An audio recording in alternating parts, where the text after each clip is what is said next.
쉐마 이스라엘 아도나이 엘로헤inu 아도나이 에한. 들으라 이스라엘아, 여호와는 우리 하나님이여, 여호와는 위대하시다. 바루 생카봇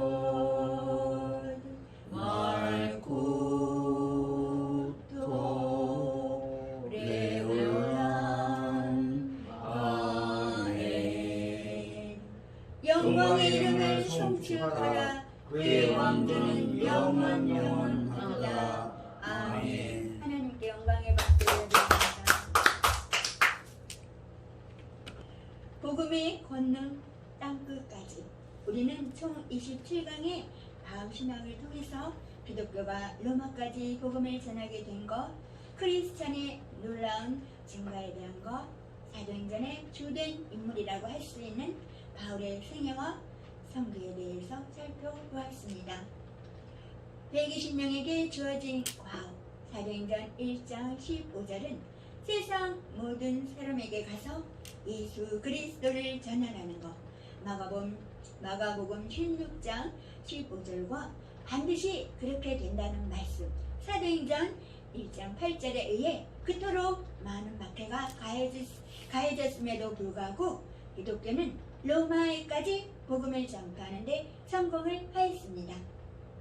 120명이라는 단순한 사람들의 적은 무리를 통해서 그렇게 많은 수의 크리스찬으로 놀랍게 증가한 배후에는 당연히 사도 바울이 있었다고 설명할 수 있습니다. 핸디캡을 극복한 사람. 기독교의 많은 역사적 자료들은 사도 바울을 짧은 키, 굽은 다리, 대머리, 털이 덥수룩한 눈썹을 가진 인물로 기록하였습니다. 바울은 신체상의 핸디캡을 극복하기 위하여 무척 애쓰지 않으면 안 되었으며 가끔 자신에게 고통을 주는 질병이 엄습해 오곤 했지만 바울은 그것을 육체 안에 가시라고 하며 하나님의 은혜로 생각했습니다. 고린도후서 12장 7절에는 여러 계시를 받은 것이 지극히 크므로 너무 자고하지 않게 하시려고 내 육체에 가시 곧 사단의 사자를 주셨으니 이는 나를 쳐서 너무 자고하지 않게 하려 하심이라 기록해 놓았습니다. 여기에서 바울을 괴롭힌 가시에 대해서 학자들은 관절병과 시력 저하 두 가지로 생각했습니다. 바울의 성도 여행 중에 있었던 힘든 일들을 우리는 너무나 잘 알고 있습니다. 이렇게 신체적인 장애를 극복하면서 소아시아 전역과 유럽의 일부 지역을 걸어서 여행을 한 이 작은 유대인의 생각 속에는 과거의 일들을 깨끗이 잊어버리고 항상 새롭게 예수 그리스도라는 그 표대만을 향하여 쫓아가는 삶, 빌립보서 3장 13절에서 14절을 살았던 것입니다.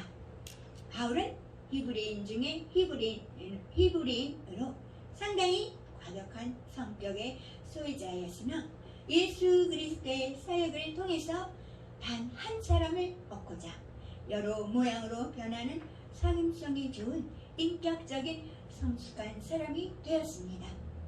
고린도전서 9장 22절에 여러 사람에게 내가 여러 모양이 된 것은 아무쪼록 몇몇 사람들을 구원하고자 함이니. 유대인의 교육. 바울은 유대인의 교육 방식에 의해 강보에 쌓여있을 때서부터 하나님을 그들의 아버지와 세계의 창조주로 시인하도록 교육하는 것을 자랑하는 유대인의 자녀로 태어나서 6살이 되면 처음으로 학교에 들어가 읽기를 배웠을 때는 하나님의 말씀이 기록된 양페이지의 두루마리가 주어져 말씀을 외워야만 하는 교육의 과정들로 1번 첫 번째 쉐마, 두 번째 할례, 세 번째 창조의 이야기, 네 번째 의식법, 이러한 교육들을 받고 개인적인 본문을 찾아낼 때까지 성서를 자세히 연구하고 12세에서 13세 때에 율법의 아들로 성인 남자가 되었습니다. 랍비가 된 바울은 계속적으로 공부를 해서 오늘날의 대학 교수와 비슷한 랍비가 되었는데요. 그 과정으로 20세 또는 21세가 될 때까지 이같이 철저한 연구를 하고 난 후에야 랍비, 즉 교사가 될 수 있었습니다. 유대 랍비들은 가르침에 대한 보수를 받는 것이 허용되지 않았습니다. 다메섹으로의 여행, 크리스찬들을 체포하라는 권위를 부여받고 다메섹을 향하여 길을 떠났습니다. 우리는 바울이 가말리엘의 문화생이었다는 사실을 잘 알고 있습니다. 사도행전 22장 3절엔 나는 유대인으로서 길리기아 다소에서 낳고 이 성에서 자라 가말리엘의 문화에서 우리 조상들의 율법에 엄한 교육을 받았고 오늘 너희 모든 사람처럼 하나님께 대하여 열심하는 자라 기록해 놓았습니다. 하늘의 환상 바울은 다메섹으로 가면서 크리스찬들을 체포할 생각만을 하고 있었던 것입니다. 그러던 중에 부활하신 그리스도께서 바울에게 직접 나타나셔서 그에게 개인적인 메시지를 전달해 주셨습니다. 사울아 사울아 네가 어찌하여 나를 핍박하느냐. 이에 대하여 바울은 주여 누구시니까? 라고 물었습니다. 주께서는 이렇게 대답하셨습니다. 나는 네가 핍박하는 예수다. 가시체를 뒷발질하기가 네게 고생이니라. 예수께서는 그에게 다메섹으로 가면 거기서 그가 할 일을 지시하시겠다고 말씀하셨습니다. 바울은 땅에서 일어났습니다. 그러나 그는 볼 수가 없었습니다. 그래서 그의 수행원들이 그의 손을 잡고 다메섹으로 인도하였습니다. 예수 그리스도의 원수였던 그가 아이러니하게도 예수 그리스도의 노예가 되고 만 것입니다. 아나니아라는 제자 바울은 자신의 수행원들의 손에 이끌려 예수 그리스도의 명령에 따라서 다메섹의 직가라는 거리에 살고 있던 유다의 집에 들어가서 금식하며 기도를 하고 있었습니다. 3일 동안 바울은 그곳에서 먹지도 마시지도 못하고 눈을 보지 못한 채로 기도하고 있었으나 그대로 방치되어 있지는 않았습니다. 다메섹에 있는 아나니아라는 제자에게 하나님으로부터 메시지가 전달되어 왔습니다. 아나니아는 유다의 집을 찾아가서 바울을 만나 그에게 안수하여 다시 볼 수 있도록 시력을 회복시켜 주라는 명령을 하나님으로부터 받고 바울을 찾아가서 안수하자 바울은 곧장 시력을 회복하였습니다. 다메섹 회당 안에서 바울은 바로 다메섹에 있는 회당으로 가서 모든 사람 앞에 서서 예수 그리스도를 믿는다고 증거하였습니다. 지금까지 자기가 증거해온 예수는 바로 하나님의 아들이며 지금부터 자신은 예수 그리스도의 종이며 또 예수 그리스도의 사람이라고 증언을 한 것입니다. 유대인들은 바울의 이런 말을 듣고 충격을 받게 되었고 또 화가 났으며 바울을 배교자와 반역자로 보았습니다. 바울은 변화받은 사람이 되었고 변화된 자신을 다메섹에서 보여주기를 두려워하지 않았습니다. 찬양 한 곡 드리겠습니다.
모래와 태양과 별들과 함께 절대적으로 홀로 지냈다고 갈라디아서 1장 15절에 기록해 놓았습니다. 갈라디아서 1장 15절엔 그러나 내 어머니 태로부터 나를 택정하시고 은혜로 나를 부르시니가 16절엔 그 아들을 이방에 전하기 위하여 그를 내 속에 나타내시기를 기뻐하실 때에 내가 곧 혈육과 의논하지 아니하고 17절엔 또 나보다 먼저 사도된 자들을 만나려고 예루살렘으로 가지 아니하고 오직 아라비아로 갔다가 다시 다메섹으로 돌아갔노라. 갈라디아서 1장 15절에서 17절엔 기록해 놓았습니다. 다메섹으로 돌아온 바울은 아라비아로 가서 약 3년 정도를 지내며 하나님께서 그에게 원하고 있는 것이 무엇인지를 알고 난 다음 다메섹으로 돌아왔습니다. 갈라디아서 1장 18절엔 그 후 3년 만에 내가 개발을 신방하려고 예루살렘에 올라가서 저와 함께 15일을 유하였으 라고 기록해 놓았습니다. 바울은 회당과 거리에서 줄곧 예수 그리스도의 복음을 전하고 유대인들은 점점 분노하게 되었습니다. 바울은 일찍이 가말리엘 문화에서 랍비가 되도록 교육을 받았고 구약 성경을 통달할 정도로 오래도록 연구를 한 사람이며 또 그는 1급 토론자가 되도록 교육을 받았기 때문에 유대인들이 토론으로는 바울을 이길 수가 없었습니다.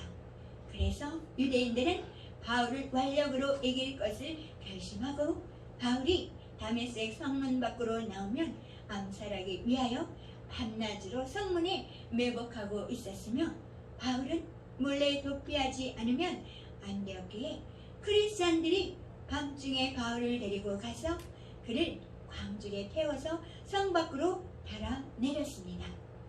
예루살렘을 향하여 바울은 교회 지도자들을 만나기 위하여 예루살렘을 향하여 길을 떠났습니다. 바울이 전에 예루살렘에 있을 때는 예수를 믿는 남녀를 투옥하고 심지어 죽이기까지 했기 때문에 바울이 예수 그리스도를 사랑하는 사람으로 변화된 것을 예루살렘 성도들은 도저히 믿을 수가 없었습니다.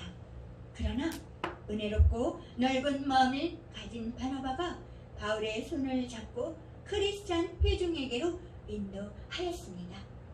사도행전 9장 27절에 보면 바나바가 데리고 사도들에게 가서 그가 길에서 어떻게 주를 본 것과 주께서 그에게 말씀하신 일과 다메섹에서 그가 어떻게 예수의 이름으로 담대히 말하던 것을 말하니라 기록해 놓았습니다. 그러자 그 사람들이 바울을 받아들였습니다. 이 당시 예루살렘 교회에는 위대한 지도자 두 사람이 있었는데요. 그중 하나는 예수의 동생 야고보였고 나머지 다른 하나는 베드로였습니다. 바울은 가장 행복한 두 주간을 베드로와 함께 보냈습니다. 갈라디아서 1장 18절엔 그 후 3년 만에 내가 개발을 신방하려고 예루살렘에 올라가서 저와 함께 15일을 유하였으 기록해 놓았습니다. 예루살렘에서 벨리기아로 바울은 예수 그리스도를 증거하기 위하여 회당 안으로 들어갔습니다. 그는 이 회당에서 복음을 전하고 예수 그리스도를 증거하였습니다. 유대인들은 다시 바울을 죽이기로 결심하였습니다. 바울은 그의 생명을 위하여 도망치지 않을 수가 없었기에 가이사랴에서 배를 타고 자신의 고향 다소로 갔습니다.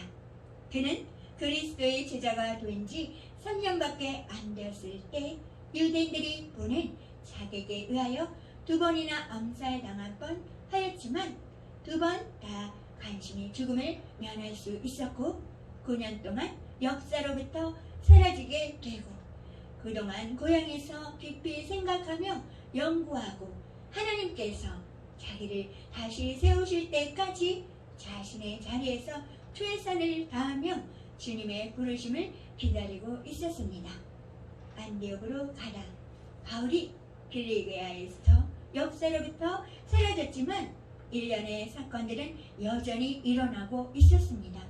바로 시리아 지방의 북쪽의 안디옥에서 놀라운 일이 발생하게 된 것입니다. 예수는 유대인의 메시아로만 오신 것이 아니라 모든 곳에 있는 모든 사람의 구세주로 오셨다는 진리를 깨닫게 되었습니다. 그러므로 안디옥으로 도망쳐온 이 크리스찬들은 유대인뿐만 아니라 그들의 전도를 듣기 원하는 모든 사람에게 복음을 전하기 시작했습니다. 만일 이들이 없었다면 오늘날 이방인의 크리스찬은 있을 수가 없었을 것입니다.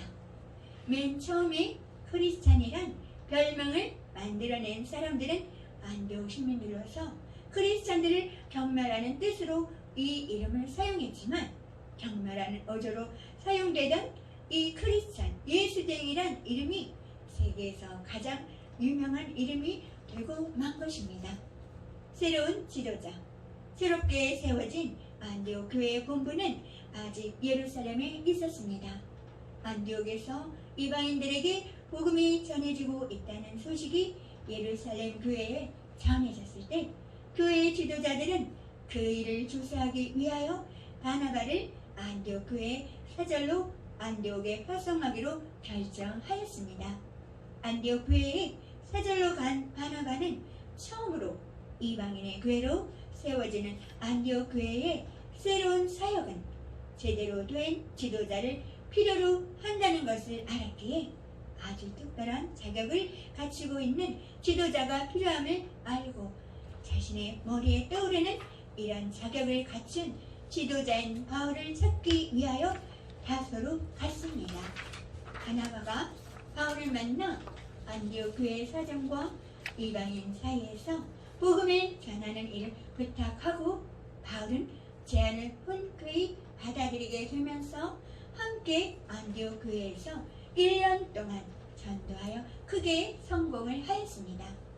사도행전 11장 25절에 보면 바나바가 사울을 찾으러 다소에 가서 26절엔 만남에 안디옥에 데리고 와서 둘이 교회 1년간 모여있어 큰 무리를 가르쳤고 제자들이 안디옥에서 비로소 그리스도인이라 일컬음을 받게 되었더라.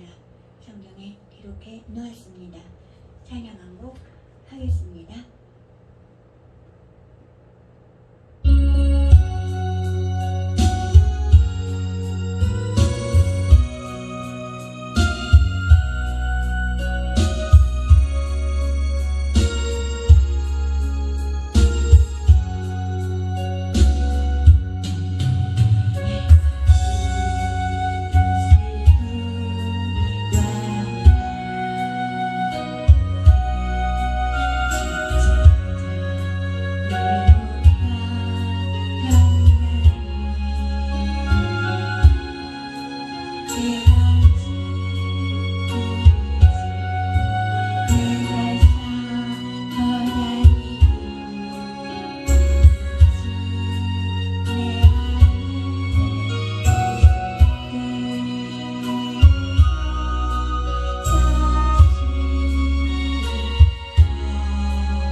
예루살렘 방문. 바울이 1년 동안 안디옥에서 전도 사업을 하여 성공의 열매를 거두었습니다. 어느 날 예루살렘으로부터 안디옥으로 어떤 예언자들이 왔습니다. 그 중에 아가보라고 불려지던 사람이 회중 가운데 서서 가까운 시일 내에 동방에 큰 비근이 닥칠 것을 예언하였다고 사도행전 11장 27절에서 28절에 기록해 놓았습니다. 안디옥 교회는 예루살렘의 가난한 그리스도인들을 돕기 위하여 연보를 거두었습니다. 그들이 충분히 돈을 거두었을 때 예루살렘 교회에 전달하도록 바울과 바나바에게 그 일을 맡겼다고 사도행전 11장 29절에서 30절엔 기록해 놓았습니다. 예루살렘 안에서 본 비전. 바울이 이 선물을 가지고 예루살렘에 갔을 때 하나님께서 그를 위한 사역을 준비하고 있었다는 것을 더욱 분명하게 보여지는 일이 일어났습니다. 바울이 예루살렘에서 복음을 전하였을 때 별로 전도의 성과를 거두어들이지 못하게 되면서 실망과 슬픔에 잠겨 성전에 들어가 기도할 때 하나님께서 그에게 환상을 보여주셨습니다. 사도행전 22장 17절엔 후에 내가 예루살렘으로 돌아와서 성전에서 기도할 때 비몽사몽간에 18절은 봄에 주께서 내게 말씀하시되 속히 예루살렘에서 나가라.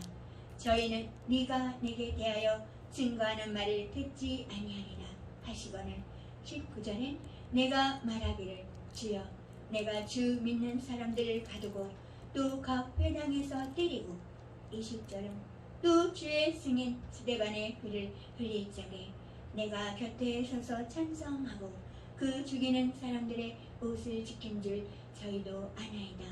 21절엔 나더러 또 이르시되 떠나가라. 내가 너를 멀리 이방인에게로 보내리라 하셨느니라 기록해 놓았습니다. 내가 불러 시키는 일. 안디옥으로 돌아갔을 때에 뜻밖의 돌연히 길이 활짝 열렸는데요. 그 뜻밖의 일은 바로 성령의 음성을 듣게 되고 성령의 명령에 의해 사도 바울에게 세계 선교의 길이 활짝 열리게 된 것입니다. 사도행전 13장 12절에 보면 성령이 가라사대 내가 불러 시키는 일을 위하여 따로 세우라. 이제 전도의 길은 활짝 열렸습니다. 이렇게 하나님의 뜻대로 바울 자신의 평생 사역인 이방인에게 복음을 전하는 사도가 되어 그의 일을 시작하게 된 것입니다. 사도행전 9장 15절엔 주께서 가라시되 가라. 이 사람은 내 이름을 위하여 이방인과 임금들과 이스라엘 자손들 앞에 전하기 위하여 택한 나의 그릇이라 기록해 놓았습니다. 바울은 바나바와 함께 마가를 데리고 제1차 선교 여행을 하며 소아시아의 여러 교회를 세우고 제2차 선교 여행을 떠나기 직전에 마가의 동행 문제로 바나바와 다투게 되며 결국 바울은 실라를 데리고 자신의 고향에 있는 길리기아 쪽으로, 바나바는 마가를 데리고 자신의 고향에 있는 구브로 쪽으로 제2차 세계 선교 여행을 떠나게 됩니다. 제2차 선교 여행 중에 바울에게 성령과 예수의 영이 아시아에서 선교를 하지 못하게 하고 결국 마게도냐 사람이 건너와서 우리를 도우라고 하는 환상을 본 후 하나님의 명령으로 믿고 빌립보로 가게 되므로 바울의 제3차 선교 여행을 통해 유럽의 선교의 문이 열리게 되었음을 우리는 잘 알고 있습니다. 바울은 유럽을 떠나서 다시 소아시아로 돌아와 예루살렘에서 유대인들이 고발한 사건으로 진행된 사내들인 공회 재판을 거부하고 가이사에게 항소하게 되므로 살기 등등한 유대인들에게서 로마 군인들의 호의를 받으며 로마를 향하게 됩니다. 로마를 향한 마지막 선교 여행에서도 각 교회 장로들에게 교회를 부탁하게 되고 100길 중에 유라굴로라는 광풍에도 하나님의 음성을 듣게 되며 배 안에 있는 모든 자의 목숨을 살리고 보살피고 위로하며 항상 예수 그리스도를 증거하며 하나님에 대한 사랑을 베푸는 모습을 우리는 보았습니다.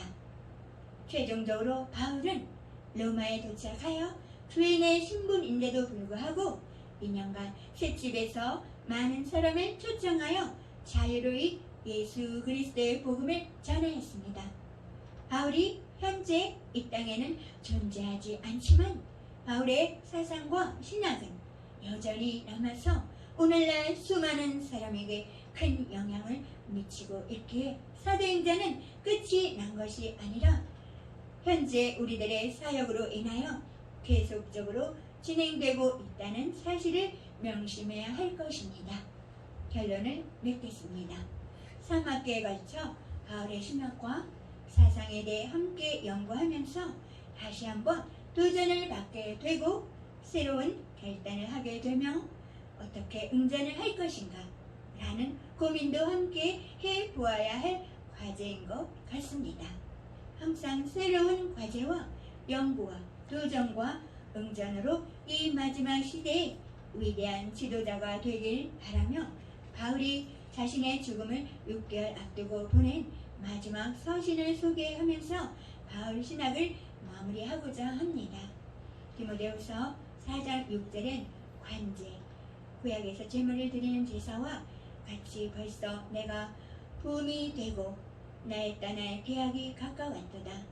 7절에 내가 선한 싸움을 싸우고 나의 달려갈 길을 마치고 믿음을 지켰으니 8절엔 이제후로는 나를 위하여 의의 면류관이 예비되었으므로 주 곧 의로우신 재판장이 그날에 내게 주실 것이니 내게만 아니라 주의 나타나심을 사모하는 모든 자에게니라.